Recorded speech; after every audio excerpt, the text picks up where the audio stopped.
Alright then. Right, we are going to be drawing Hooper, Gen 6 Legendary, yet to be revealed, although it's quite apparent it's going to be revealed very soon. You can see here I've opened up in Paint Tool SAI. Right, this is the part where we got to in my little my other tutorial that is currently uploaded on DVD. So most of you can, some of you who've actually seen this tutorial can actually skip. And others, if you want, you can just follow along, because I may say something different that I didn't mention in the previous tutorial. But, you know, never got around to say because I'm useless. Right, so what we're going to do is we're going to go to this little button here. This is the new line work layer, not a regular layer. We want the line work layer, and it will all come apparent easier. Because if you look at regular layer, you have pen, airbrush, water, bucket, binary, ink pen. However, if you go to the line art layer, you have pen, eraser, curve, line, pressure, weight.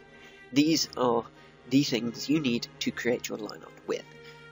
I'm doing this all by hand at the moment, no tablet needed whatsoever until colouring.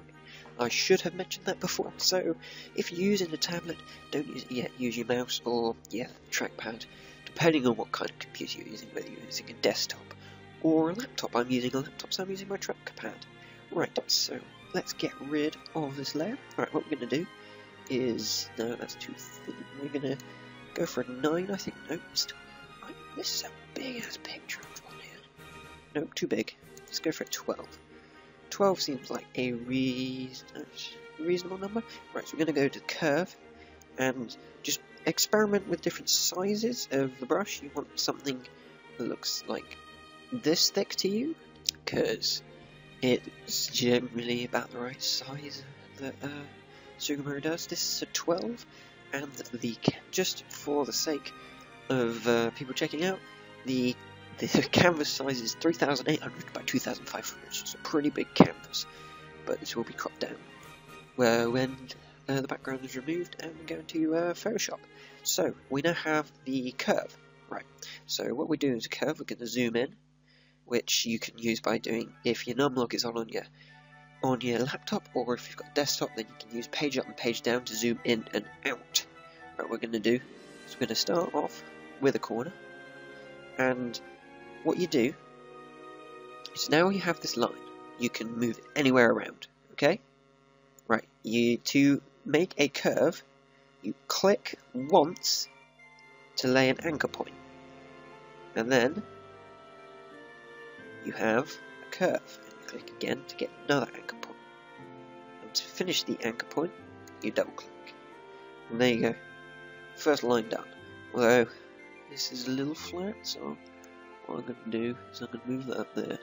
And what you do is you hold down, if you want to do this, hold down Control and add another point. And then click and drag, while still holding Control, to move the anchor points around, like this, okay? So, next point is going to go back from up here. 1, 2, 3, 4, 5, 6, and double click, and then we have our horn. Oh, that's doesn't really. This needs to come down a little lower, I think. And just go around, experiment with them in different positions until you find something you're happy with. That looks pretty good. Tip for horn, these horns, is they generally they get thicker, but when they get out to here, they're generally parallel to each other until they get to the end. Right, next, we're gonna do this bit. Click, click. Another tip you want is, the closer the lines are together, if you want a more defined curve, click more often, and then you can control the curve a little better. Although if you're long lines, you don't really need to do that. Like this.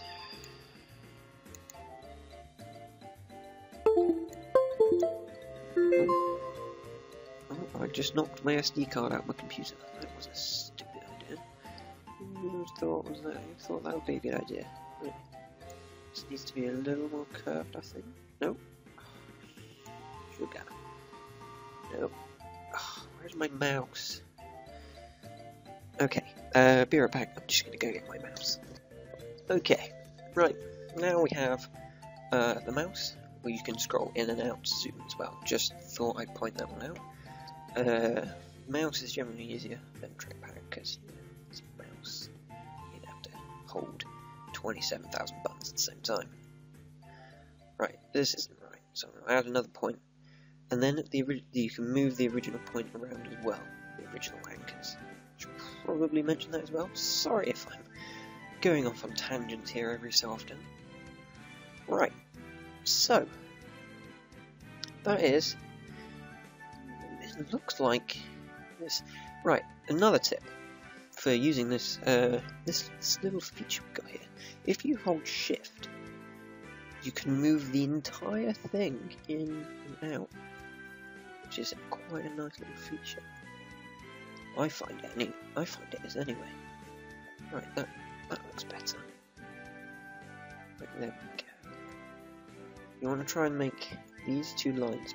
If you're doing something like the Hooper's rings, you want to make sure these two lines are parallel. It's just this line and this line. I realised I was just using my finger then. That's never quite so good. Sorry, I'm knocking the mic everywhere. This must sound terrible. Right, we're just going to finish off the horn. Do click, click, click. Nope. Click, click, click, click, click, click. Like that.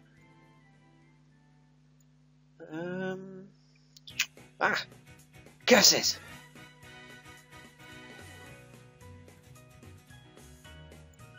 Yeah, like that. I think that looks alright. Just zoom in. Look, is as many people say. Not this SD card again. Right, as many people actually say, you've got to stand back to appreciate work of art. Yeah, stand back, because most people are going to view it at about this size. They're not going to view it this. So if it looks stupid here, it looks fine here. It's generally okay. Most of the time. Not all the time. Sometimes it will ruin it. But most of the time it should be okay. Like this isn't quite working for me. So that's good. I'm going to drop this line lower, just so it looks like they line up a little bit better. Come down. Just flatten this bit out a little. There we go. And narrow that a little. Yeah, that's better. Looking good. Looking good, mate. Yes, right. Now that we've got this horn in place, you may ask, well, now that we've got the horn in place, these lines just kind of end. They just have a rounded end. You don't want that. You want a nice curved end. Not curved end, sharp, pointy end. Because if you look at Sugimori Style art, then you'll generally find that ends get a little smaller towards the end. They don't go all the way in and just vanish. They are a little chunky at the end, but nowhere near as chunky as this. So, what you're going to do to get rid of them? Well, you go over to the little toolbar, hit pressure button, and then you'll see all these little anchor points will suddenly show up. And then you can go over to one of the anchor points, click on it, hold it, and a little percentage will come up. And then if you drag to the left, it will get smaller. Drag to the right, get bigger. So we want to get it smaller, so we're going to drop it down to about 40%. And we're going to do the same on this side. And if you think that this doesn't look even, you can make this one a little smaller just to make it flow a little nicer. And just experiment with how thick or thin you want these lines. I generally go for 40%. Okay. Well, I think that's all you really need. It's just a time. Did I drop that at 40? No. It's just a time-consuming process, really. It's the most boring part of the work. Although Granted, it is the easiest, which may make it the funnest part for some people. No judge. But, yeah. I generally, a tip, quickly before I go, I generally make the bottom of the eyes thicker and the top eyes thicker. Don't ask me why. Crap. Like that. Just, I think it looks nice, and you occasionally see some styles. Anyway, that's what we got up to. Right, I'm gonna, as the ground macro says, we're gonna kick it to time lapse. I'll see you on the other side. See you in a few seconds.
Well, it looks like we've got most of the line work done now. Right.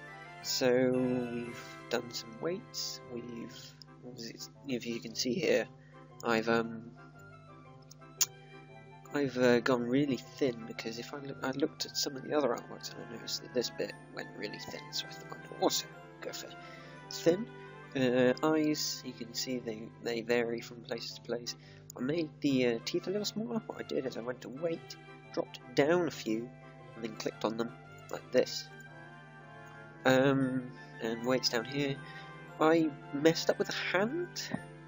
So you probably saw during the time lapse I kept going back through Google Images at other pictures of Hooper and his hands, and so now hopefully it should look a little nicer like that. So Hooper's all pretty much done in Paint Tool SAI. The last thing you really need to do is just remove the picture background, and so you have a black and white image line art of Hooper. Okay, well, we've opened up Hooper in Photoshop CS6. I'm using 64-bit because we're going to be 64-bit.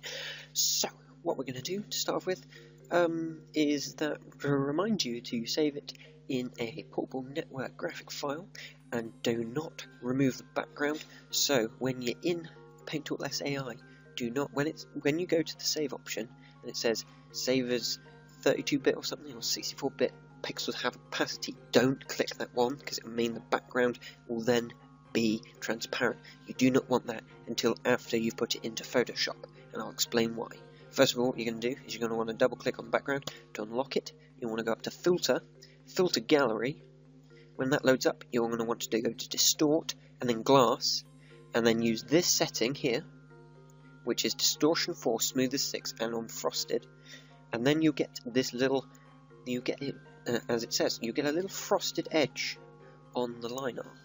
Now, the reason why you do this is when you look at Sugimori Style, his is all done by hand, but I'm rubbish at doing line art by hand, so what I do is I add this texture to make it look as though it's been done by hand. So, it also just makes it look nicer, the finished product. You'll understand. It's not necessary, but it's very highly recommended. Don't use Ocean Ripple because it looks stupid. So we're going to click OK. Right, now when we zoom in, the line art should be ever so slightly distorted. You can't really tell too much until you zoom in.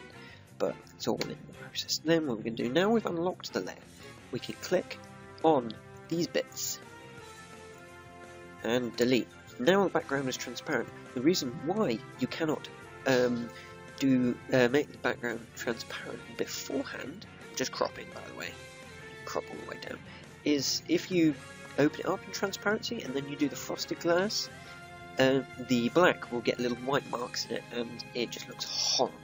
Horrible, horrible, horrible, horrible. Right, what we're going to do is we're going to colour him in now. So I'm just going to set out ready for colouring, and I'll be right back. Okay, so now we've got all the we've got our tablet set up, and we're going to start putting the colours into the piece. Turn the opacity off. Notice it's all 100%. Just make it bigger, and we'll just put all the base colours in. I only really use the one layer, just for lazy. So put all the base colours in here.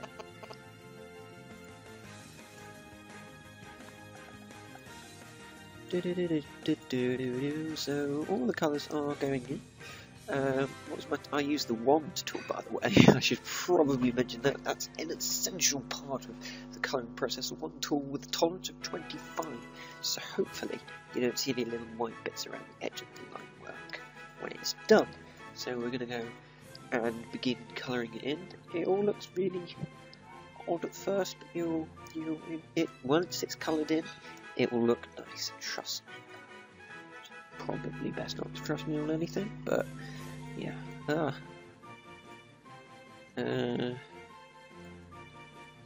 Like this. Oh god, all these little bits just getting away from me. Right, horns are next.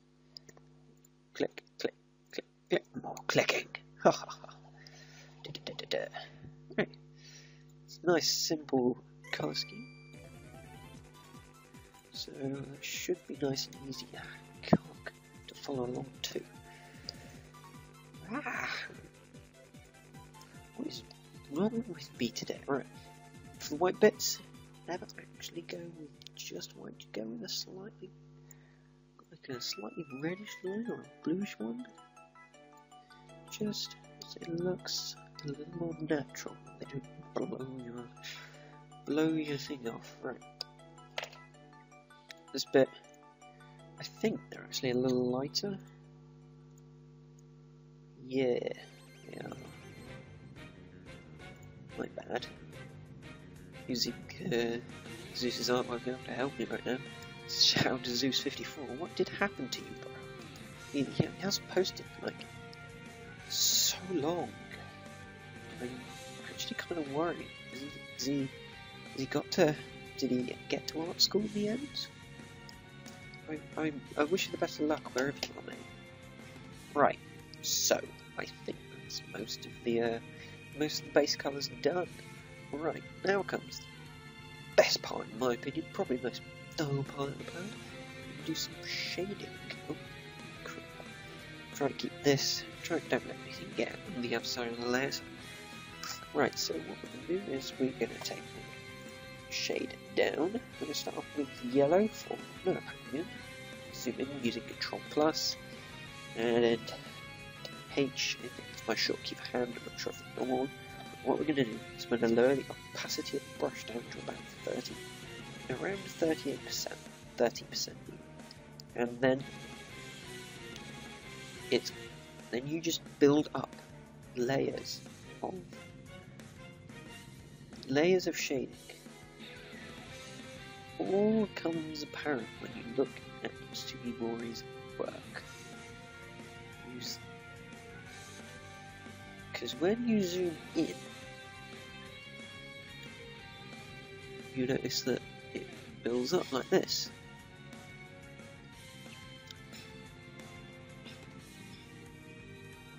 And if you look at Sugimori Style artwork, generally it has this layer too. And the more time you put into it, the better the overall product looks. So, the light will be coming in left to right here. So, on this bit, everything on the left hand side and on top should be shiny. So from right here all the way across here should be a lighter colour. Everything on this side, probably including part of the top, because it'll be covered by Hooper's body, will be dark. A darker shade of yellow. And you're just going to use the tablet or the mouse. I'm using my Wacom at the moment to shade in and just build up the layers. Like so. And if you go over a little bit into places you don't want to, just select the other layer, keep the same opacity, and very gently just refine, like that. And the same for all the bits. You can change the brush size. My hardness is 100% by the way. I probably should keep telling you these things. If it's not helping, then I'm sorry. Hopefully you can pause the video and check out my settings when I'm rambling on about things that I don't need to. I'm going to put a little on here because it's going to be underneath the head. So that's most of dark shading for the yellow done. I generally start with the dark shading on all parts first and then go to the light parts. But it's really up to you how you go about shading. My style might not necessarily be the best. Just experiment around, have a look and see what you like as an artist. It's all down to your own personal touch. If people don't like it, but you do, well, tough. If it's good enough for you, then and they don't like it, well then it's their problem. Art is very subjective, so there is no one way correct way of doing it. This is just my style. So I hope I can give you some tips in that sense. And we're just going to continue shading, making sure everything comes left to right. The image is still looking pretty flat. The more shading and highlighting you do, the more likely the image is to look 3D. Now I'll give you some tips for in a minute for how to make your image look more and more 3D. But for now, we're just going to finish off the rest of the shading in time-lapse.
Three, two, one. Okay, well, we've got all the shading down. If you, what do I have to say about the shading? It makes it look definitely more 3D.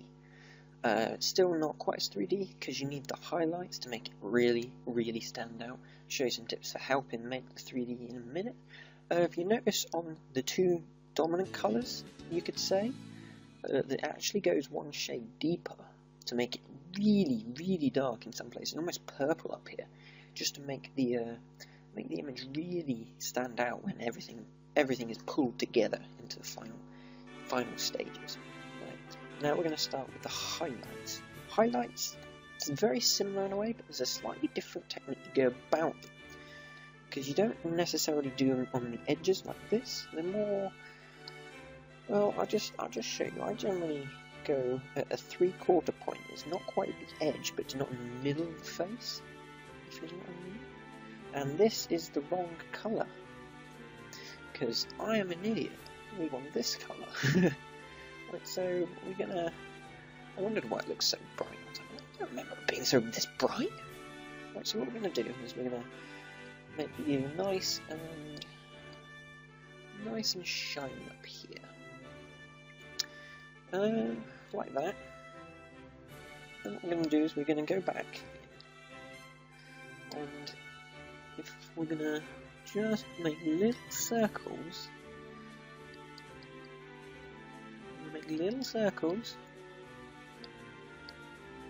and go back in over the piece, just to get like a little indent. It just, I don't know, when I've been studying Sugimori's artwork, I noticed that they sometimes do this, and it works. It looks better. And go out over again in some areas, like that, just to give a nice, just a very clean look. But don't make it too close, as I do. You need some.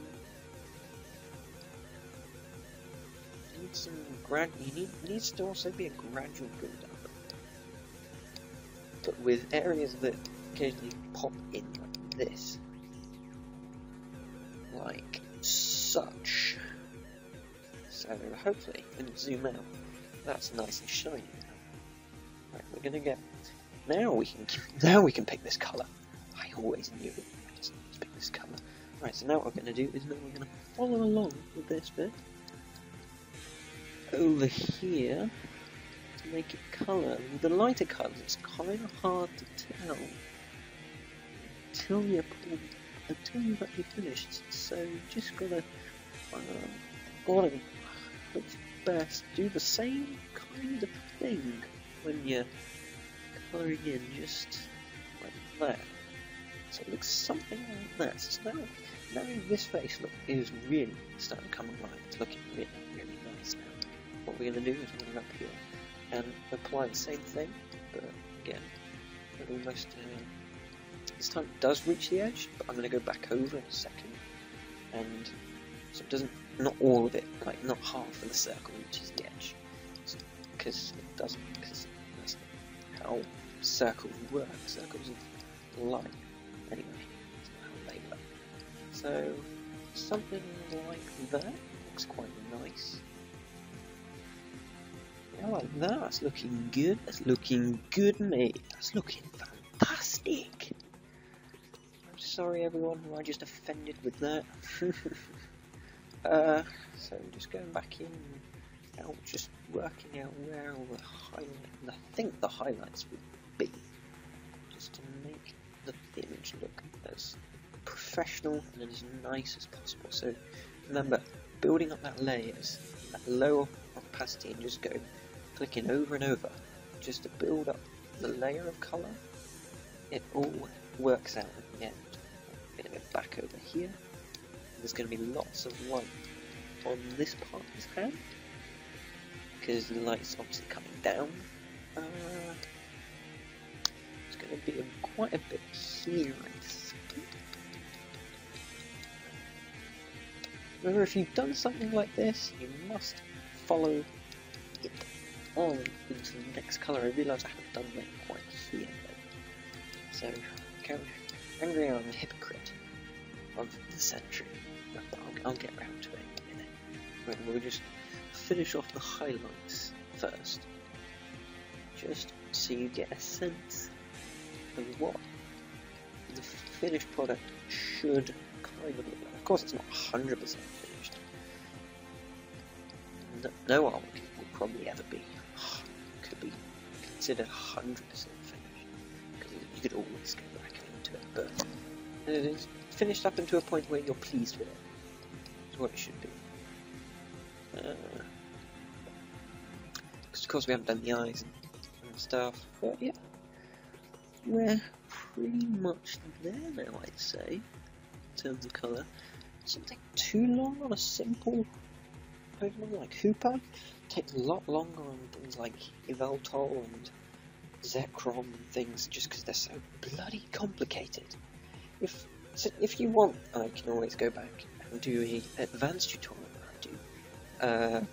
Such as Evoltol, Zekrom, or Ho-Oh, just for those people who want to see how it's done for something a little more complicated. And also there are things like Fire, where the lineup is coloured. I can teach you how to do that if you do, smash that like button, as people say. And leave a comment down below of which ones you would like to see in the future.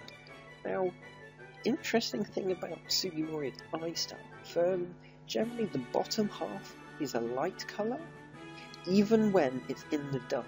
Don't ask me why. It just is, and it looks alright, just to keep the eye, I guess it keeps the eyes looking alive.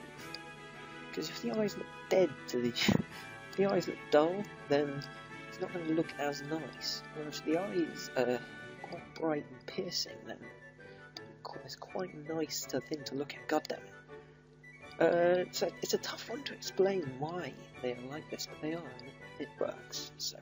But it works. So I'm not going to complain, even though I just kind of did. Again. Oh dear, what am I doing? Right, so we've got most of the shading in. I'm not gonna. Oh crap! I've done. I made a quick mask on there. I'm just gonna. Shock. Right, we're gonna just put a little top of the shading on top of the eye, like this. Just so the eyes don't look too flat. Look 3D almost. And like the eyelids. The eyelids actually are working overlap the eyes.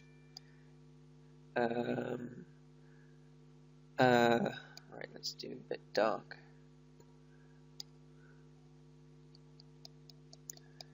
I realise I haven't done the shading and the highlights on the horns.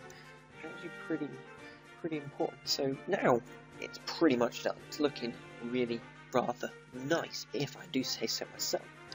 So we're just going to finish off with the highlights on the horns, because these things would get pretty shiny, because if they're anything like a rhino horn, then they're going to be made out of like some sort of thing that isn't skin. Ivory, that's the name of it, and it's gonna look quite nice. And I'm just losing my voice now. That's a bit of a shame. Oh well, end of thing. No, I'm joking. So just remember to always follow the light direction. It's always going left to right. So everything on the left will be shiny, and everything on the right will be dark. Theoretically, unless you want to do it right to left. It's up to you. Right, so we're pretty much done now. A few final tips. What we're going to do is, just to make it look yet more 3D, we're going to take the highlight colour. We're going to go down to some of the darkest parts here. Like here. What we're going to do very closely is just make a little line of light colour, like that. You zoom out. It looks as though the light is coming from the back of the Pokemon. It's just showing here. It may not look as though it's done a lot, but it has. Trust me. And but the key is not to overdo this. It's almost making it seem a little glossy. You don't do it with Pokemon with fur generally. You do occasionally, but not often. You just want it to make sure that the Pokemon looks very 3D. I just lisped the hell out of that one. Just don't overdo it. Just very subtle. Subtle is good. Subtle is very good. Just every little helps. It's just a useful little thing you want to do when you're just cleaning up. All that polishing stage, as Mark Ryan correctly states, it's all about fine. It's all about going back and going, well, how can I make this artwork better? It's just all in the process. I've just realised I've said that so many times. I'm going to shut up now and do a bit on here as well, because these things are going to be quite shiny. The more shiny, the slightly bigger they can be, like this. That one can be a little bigger because it looks almost, to make it look almost metal. And here I'm going to do it as well. Like that. Don't really need to do it here. I do it here as well, on the horns as well, because if they're going to be shiny, then it's okay with me. I'm going to do it on the one horn. What else I'm going to do? I'm going to go back and I'm going to make a really light colour to make it look as though it's reflecting into the picture. Make a really small brush and just, if I work out how to use the wand tool, just make a little highlight right there. And I'm also going to make one right there. And deselected all of those. Make here, and I'm also going to do that a few other places as well, like here. So I'm going to make that with white really stand out. And just do it on the other side. And I'm also going to do it on the little ball thing on top of his head, just to make it really stand out. I'm going to zoom out, and I just dropped my phone on the floor. And yes, I think that's looking pretty much done now. Yeah, I'm pretty happy with that. What could I do better in the future? I'm not quite sure. If you can see any improvements I could make in the comments, feel free to tap away. But in the meantime, yeah, I think we're done. You may be wondering, how long has this taken me? The recording, I restarted the recording an hour and 5 minutes ago, not including the drawing, which probably took about 20 minutes. A Pokemon like Hooper would take anything between an hour and 2 hours. A more complicated Pokemon like Zygarde, Yveltal, Xerneas, that kind of thing, could take anything up to 4 hours. I think the longest I've ever known myself do one is 4.5 hours, and I think that was Zygarde. Because you know when it goes for a pulse beam, it kind of like lightens up and shows all like the scales. I went and did that. It's really bloody complicated. But anyway, yeah, I think we're done now. So I'm going to save this one, and I will upload it at the same time. Upload it to my DeviantArt channel, which I'll put on the screen over here somewhere. When the tutorial goes up, which should be out today if you're watching it on the day of release, which will be on my YouTube channel, which if you're not already on will be here. I guess I'll tweet about it as well. I'll leave a link to my Twitter account in the description below if you want to keep up to date with any new videos I come out with. Okay, so just to wrap up, well done. We have now successfully drawn in the style of Sugimori. If you found this video helpful, then smash that like button. It will give me confidence to do more. If you would like to see some more, leave a comment telling me what would you like to see. Would you like to see things like ice Pokemon? Because like Burgai, because they're done. The style is slightly different. So if you're interested in learning how to draw in a style similar to that kind of thing, then leave a comment. If you want to learn how to do fire, which requires colour line art, I can also help on that. If you just want to see a more complicated Pokemon, leave a comment below. If you want to see something completely different, like some speed paints, then also leave a comment. I'm going to try and do some more of these. So if you don't mind, then, or if you enjoyed and you want to keep up to date with these, then hit that subscribe button. And I'll see you next time. I'm not going to spend too